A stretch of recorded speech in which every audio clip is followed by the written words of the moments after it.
A paz do Senhor, meus irmãos. Hoje eu quero falar sobre pneumatologia. Eu quero estar utilizando este livro aqui do curso básico de teologia da editora Faeste e quero estar falando sobre esse assunto, pneumatologia, da unidade número 3 deste livro. O que é pneumatologia? Pneuma é o nome dado ao Espírito Santo em grego. É o nome que no Novo Testamento é utilizado. Logia é estudo, então seria estudo sobre o Espírito Santo. Alguns mitos que eu quero poder resolver neste momento, alguns mitos sobre o Espírito Santo. Alguns creem que o Espírito Santo ele é uma força ativa de Deus, que ele é apenas uma extensão do Deus Pai. Alguns associam ao Espírito do Deus Pai como apenas uma extensão e não como um ser pessoal, um Deus na mesma altura do Deus Pai. Até no movimento pentecostal nosso, há muitos mitos a respeito disso. Algumas pessoas, ao ser batizado com o Espírito Santo, a receber aquele revestimento de poder, pensam que o Espírito Santo é apenas uma extensão de força, de poder, que vem naquele momento, em alguns determinados momentos, e reveste ele, e enche de poder e pronto. Mas o Espírito Santo é muito mais do que isso. Juntamente com o Deus Pai, ele é Deus. A Bíblia declara Deus Pai como Deus, Deus Filho como Deus, e Deus Espírito Santo também como Deus, ambos no mesmo nível. E a Bíblia diz que cada um deles tem a sua própria personalidade, e ambos formam a mesma divindade. O Espírito Santo é um Deus pessoal, ele tem a sua personalidade. Ele pode ficar alegre, triste, quanto é que a Bíblia fala, não entristeçais o Espírito Santo. Ou seja, o Espírito Santo tem sentimentos, e muitas vezes nós podemos entristecer o Espírito Santo.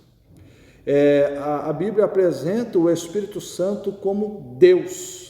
E aqui na lição eu quero entrar nesse assunto da divindade do Espírito Santo. A maior prova e base que o Espírito Santo é Deus é a própria Bíblia Sagrada. É a Bíblia Sagrada que é o nosso lema de fé. A Bíblia Sagrada atribui ao Espírito Santo nomes divinos. Ela chama ele do Espírito de vosso Pai, o Espírito de Deus, Espírito do Senhor, Espírito Santo, Espírito da verdade, Espírito da vida, Espírito de adoção, o Senhor, o Espírito, Espírito do seu Filho, o Espírito de Jesus Cristo, o Espírito que nos tem dado, o Espírito eterno, o Espírito Santo da promessa, o Espírito, o Consolador, o Espírito da glória.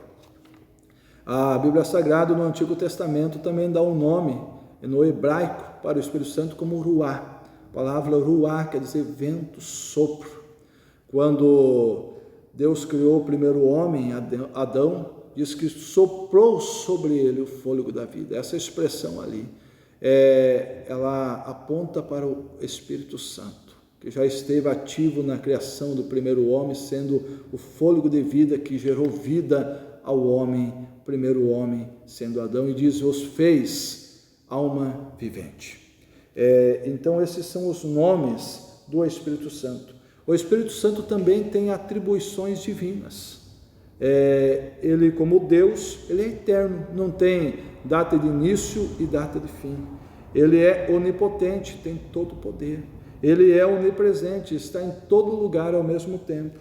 Ele é onisciente, sabe todas as coisas.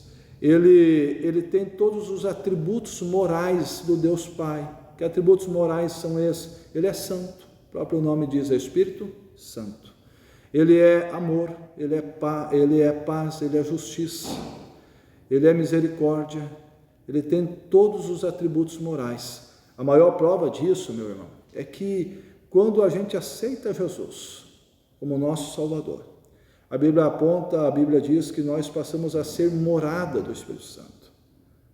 Vós sois templo do Espírito Santo. E o Espírito Santo não visita mais o homem daí, ele passa a morar em nós. E a partir deste momento, ele restaura a nossa vida em um novo ser. Ele passa a mudar, a regenerar, a transformar a nossa vida em uma nova criatura. Então, a partir deste momento, a gente passa a ver o que a Bíblia fala dos frutos do Espírito Santo. O homem muda e passa a ter na sua vida os frutos, o resultado de ter o Espírito Santo dentro de si. E aí, então, aquele homem que era cheio de ódio e rancor, passa a ter amor, fruto do Espírito Santo. Aquele homem que era bravo, que dava coice em qualquer um, não dava para pisar no pé dele, que saltava assim. Não sei se você conhece gente assim, né? Que, assim, bravo, de vereda, não tem paciência. Mas a partir do momento que o Espírito Santo passa a agir na sua vida, ele passa a ser um homem paciente, manso, tranquilo, diferente, porque agora ele tem os frutos do Espírito Santo dentro dele.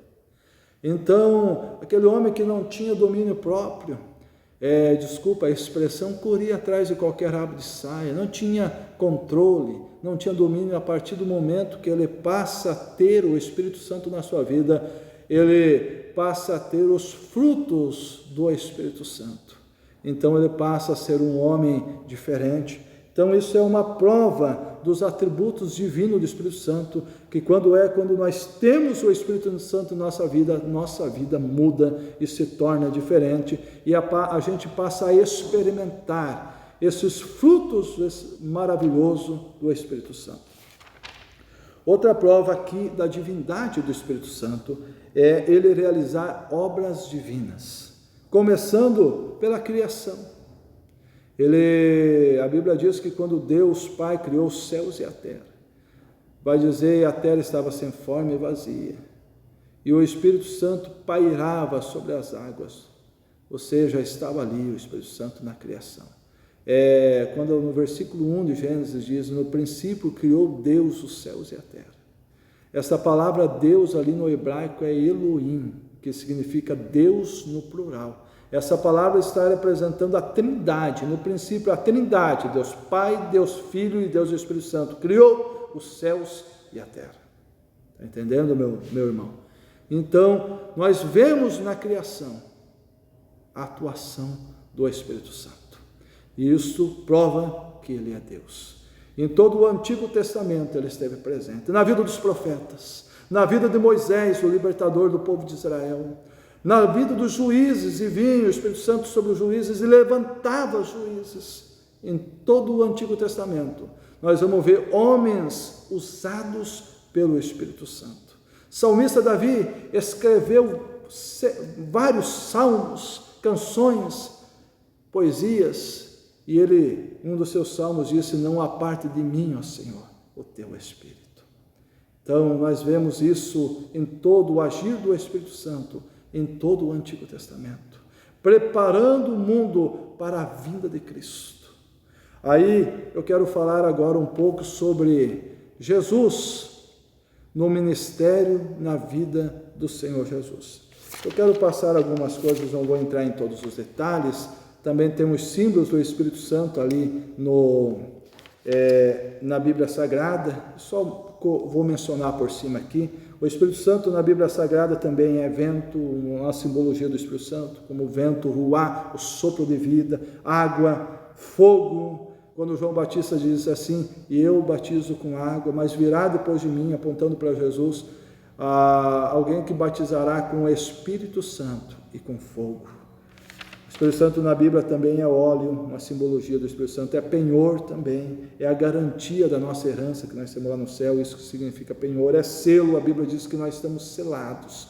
A palavra selar é que dava uma garantia de propriedade, ou seja, nós estamos comprados por Deus, nós somos propriedade de Deus. O Espírito Santo também é pomba, deixa bem claro ali no batismo de Jesus, quando desceu o Espírito Santo em forma de pomba, e ele também, uma das simbologias do Espírito Santo na Bíblia Sagrada, é de vinho. Por que vinho? Porque está associado a gozo, a alegria, o Espírito Santo vem trazendo alegria em nossos corações. Eu quero falar agora sobre o ministério, o Espírito Santo no ministério de Jesus. Jesus, meus irmãos, embora sendo Deus, foi cheio do Espírito Santo. O interessante é que não havia conflito na divindade de Cristo e no Espírito Santo como dois tendo inveja um do outro ou lutando contra o outro, não, pelo contrário. Jesus, quando se despiu da sua divindade, no sentido de se esvaziar, e nasceu em forma humana para ser o nosso cordeiro, morrer para ser emissão dos nossos pecados. Ele se subordinou 100% à vontade do Espírito Santo. Quanto é com o nascimento de Jesus? A Bíblia vai dizer que ele foi gerado pelo Espírito Santo. Foi concebido pelo Espírito Santo. Foi gerado no ventre de Maria pelo Espírito Santo. Quando Jesus foi batizado em águas por João Batista, desceu sobre ele em forma de pomba quem? O Espírito Santo. E o Pai no céu dizia assim: este é meu filho amado, em quem me comprazo. Aí depois do batismo, Jesus é levado para onde? Para o deserto, para ser tentado pelo diabo. E aí a Bíblia Sagrada vai dizer que o Espírito Santo acompanhou Jesus no deserto e foi conduzido pelo Espírito Santo ao deserto. Veja que atuação mais linda, mais maravilhosa. Jesus, no momento mais difícil dele ali, passando pelo deserto, sendo tentado pelo próprio diabo, mas o Espírito Santo estava conduzindo e estava com ele naquele deserto. Quando a gente vai olhar para todos os milagres que Jesus fazia, a Bíblia deixa claro que Jesus estava cheio do Espírito Santo. Quando Jesus vai ler o livro de Isaías, lá na sinagoga, e abre onde hoje é o capítulo 61, na época não havia numeração em capítulos, ele abriu lá no 61 e diz: o Espírito do Senhor está sobre mim, pelo que me ungiu para pregoar o Evangelho de Boas Novas. E aí vai lendo todo o texto, Jesus diz claramente: o Espírito do Senhor, ele está sobre mim. Então, em todos os momentos da vida de Jesus, nós vamos ver Jesus levado, direcionado, cheio do Espírito Santo, até no momento da sua crucificação, ele sendo guiado pelo Espírito Santo.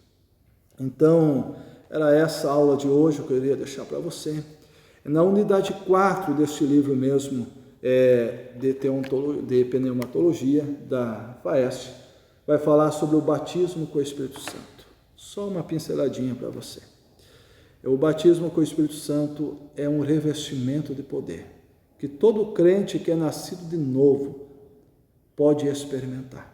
Então, a partir do momento que eu aceito Jesus como meu Salvador, eu sou templo do Espírito, eu sou a habitação do Espírito, o Espírito Santo mora em mim. Mas há uma promessa guardada para mim, que é eu buscar um revestimento, algo mais, um sentir maior da presença de Deus, algo mais profundo, uma experiência mais além. E essa experiência mais além é o batismo com o Espírito Santo. A evidência desse batismo é o falar línguas estranhas. A Bíblia fala isso em Atos dos Apóstolos, capítulo 2, foi a evidência dos apóstolos da igreja primitiva, e também em várias cartas de Paulo. Paulo fala isso bem explicitamente, bem explicado. E também manifesta aí os dons do Espírito Santo, como o dom de cura, dom da fé, dom da palavra de conhecimento, dom de fazer milagres, maravilhas. Ou seja, o que é esses dons? De uma forma bem resumida para tu entender, é o agir do Espírito Santo, é o movimento pentecostal, é o atuar do Espírito Santo, é Deus nos usando nós, é o Espírito Santo usando eu e você como canal dele, para o bem da sua obra, para a edificação da sua obra. Então eu termino essa aula dizendo para você, o Espírito Santo não é apenas uma força de poder, que em alguns momentos vem sobre ti, ele é um Deus, um ser pessoal, que habita em você, e que quer se relacionar com você. Então aproveite esta aula e fale com o Espírito Santo.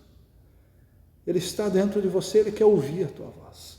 E aí eu te digo uma coisa, você falando com o Espírito Santo, ele também vai falar contigo.